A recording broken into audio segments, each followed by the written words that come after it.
But still, there's a huge problem. Killing the Gracchus brothers is not going to fix the issues we have with our military. So what we're going to get is we're going to get another war in North Africa in the early parts of our 2nd century BC.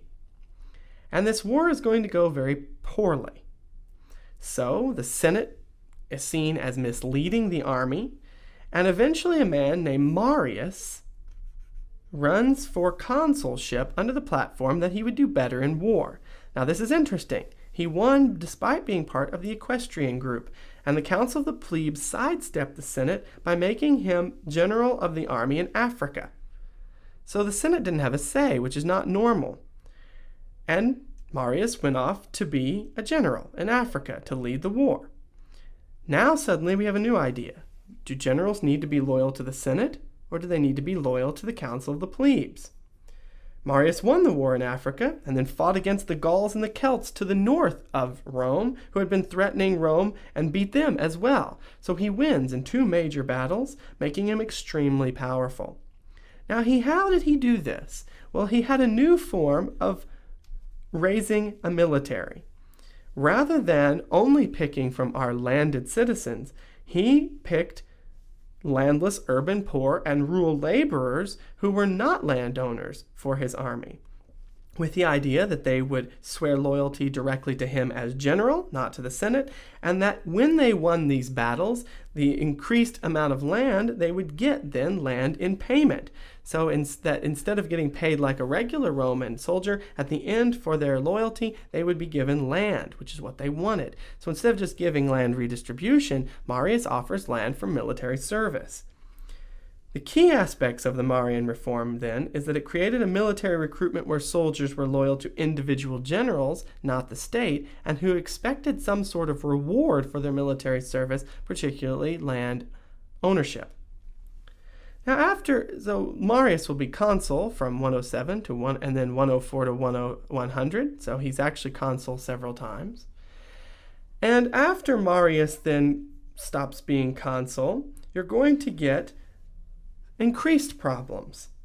The Marian reforms are going to be unpopular in one way. The lands given to the new recruits are coming from the Italian allies of the Roman Confederacy. And these Italian allies also served in the military, but they didn't get the same benefits. So a new war starts within the Italian peninsula in 90 BC, only to be ended when Rome offers full citizenship to all the Italians. Now suddenly we have a lot of new voters in the Roman political system and a lot of new people who are going to be influenced by these events. And during this war, a man named Lucius Cornelius Sulla, often just going by Sulla, rose to be consul in 88 BC.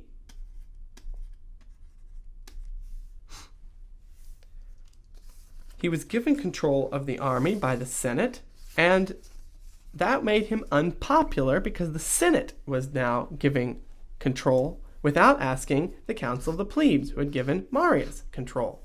The Council of the Plebes disagreed, and they called Marius back into service, giving him command of the army. So there were suddenly 2 people vying for command of the Roman army at a key point. This basically becomes a civil war.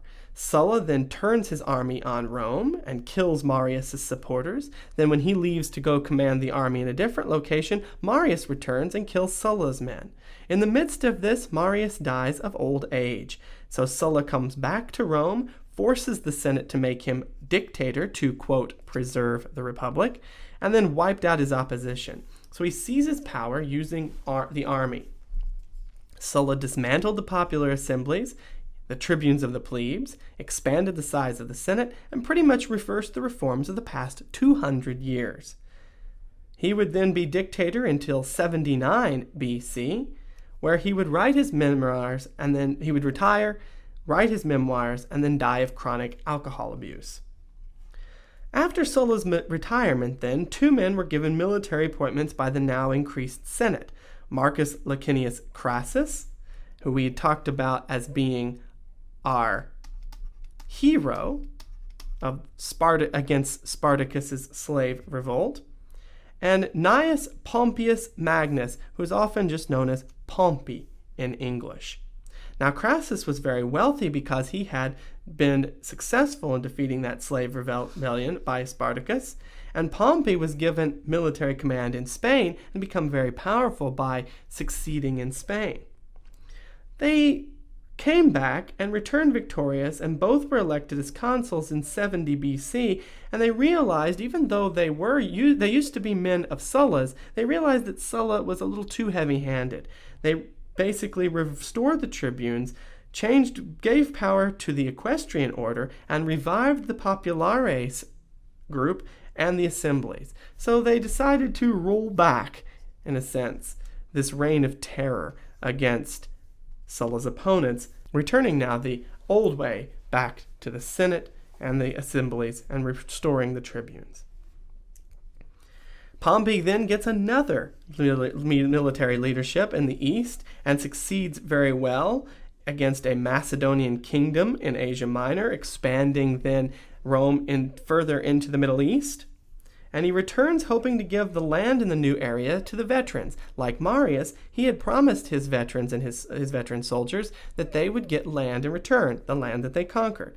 The Senate, however, refused, making Pompey outraged.